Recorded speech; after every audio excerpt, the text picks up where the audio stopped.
This is W6, where RJ Broadhead dives into the who, what, where, when, why, and how they all come together for a Tiger Cats win. The Tiger Cats improved their record last week with a 27-24 win in Ottawa. This is W6. I'm RJ Broadhead. The Tiger Cats now sit at 5 wins and 7 losses, a little more securely in third place in the East Division, and also within range to catch Montreal for second.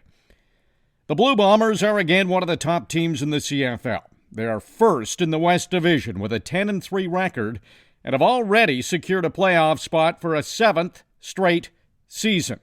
So what happened the last time these two teams met? It was in Winnipeg in Week 1 of the season. The Bombers didn't have a lot of off-season changes, while the Tiger Cats had plenty. That game showed that Winnipeg was a team that has been together, while the Tiger Cats looked like a team that was put together. Casey Sayles spent 2 seasons in Winnipeg, and that was his first game as a Tiger Cat. He expects a different result this time. Got the O-line that they've all been there for however many years now. Got the good receivers. Obviously, like I said, Olivier is doing what he's doing, and then Claros is, MOP the last 2 years. So, as just collective, they've been together. I think that really showed the first week when we played there. We were a group at the time that all, more than half of us, weren't here last year, or starting in general, or whatever you want to say, and you just tell that they've been together.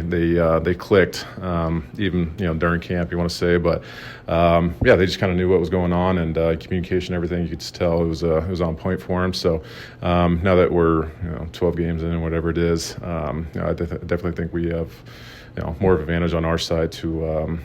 Kind of get going, get rolling, get going fast, and we're at home and got to defend our turf. That first game was wild. Lots of scoring. Winnipeg won 48-31. That's still the most points the Ticats have allowed this season, and the second most they've scored this season.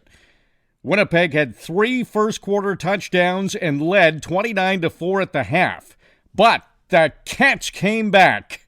Yes, outscoring the Bombers in the second half 27-13, but that halftime deficit was just too much to overcome.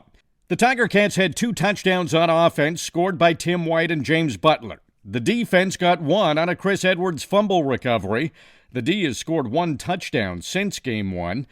And special teams chipped in with a punt block that Omar Bayless recovered in the end zone. Those 4 touchdowns for the Tiger Cats is tied for the most they've scored this season.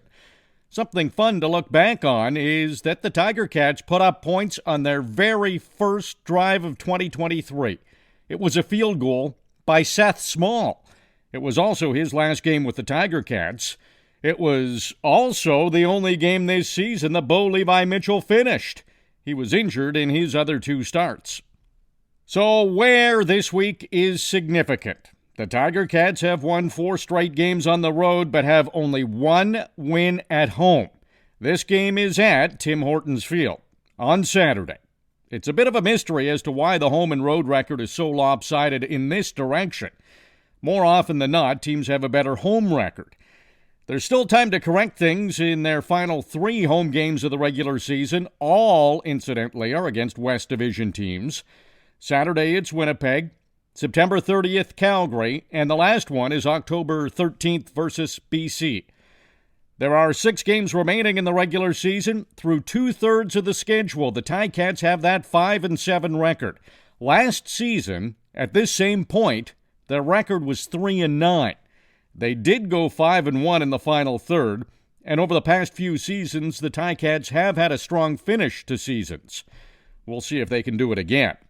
Taking a look at when, it's been a while since the Bombers have won in Hamilton. Despite the home struggles at Tim Hortons Field, the Bombers haven't won a regular season game in Hamilton since 2017. The last win overall for the Tiger Cats at home was July 8th against Ottawa. That's over 2 months ago. So when have the Ticats had success? Let's look at it by quarter. In quarter 1, it's been a struggle to score. They did manage a field goal last game, but they have 1 touchdown in the first quarter all season, and they've scored just 3 points in their last 5 games. But the last 3 times they've scored any points in quarter one, they've won the game. Quarter two has been better, especially of late. They have not allowed any points in quarter two in the last 2 games. They won the second quarter in 3 straight, and they've outscored their opponents 17-3 in that span. The Ticats lost the third quarter for the first time on the road this season in their last game against Ottawa. They've scored a touchdown in 3 straight third quarters, and it remains the only quarter in which the Ticats have a positive point differential. In the fourth quarter, the offense has been excelling lately. Over their last 3 games, the Tiger Cats have scored 5 touchdowns and 42 points in the final quarter. The Tiger Cats have won back-to-back games 1 time this season. They have a chance to do it again on Saturday. The last 2 times they scored first in a game, they won. And they have had no turnovers in a game twice. Both of those victories, and those have come in the last 3 games. So why is this game important? Well, Montreal plays Toronto tonight. If Toronto wins that game and Hamilton beats Winnipeg, then the Ticats are tied for second with the Alouettes. Yes, I know that Montreal has the tiebreaker, but being tied with 5 games to go is a lot better than being a win behind with 5 games to go. Or worse, a Montreal win and a Ticats loss, then it's 2 wins behind with 5 games to go. That would be tough for Hamilton to get second place. So if you're listening to this on Saturday, you already know the result of the Montreal-Toronto game.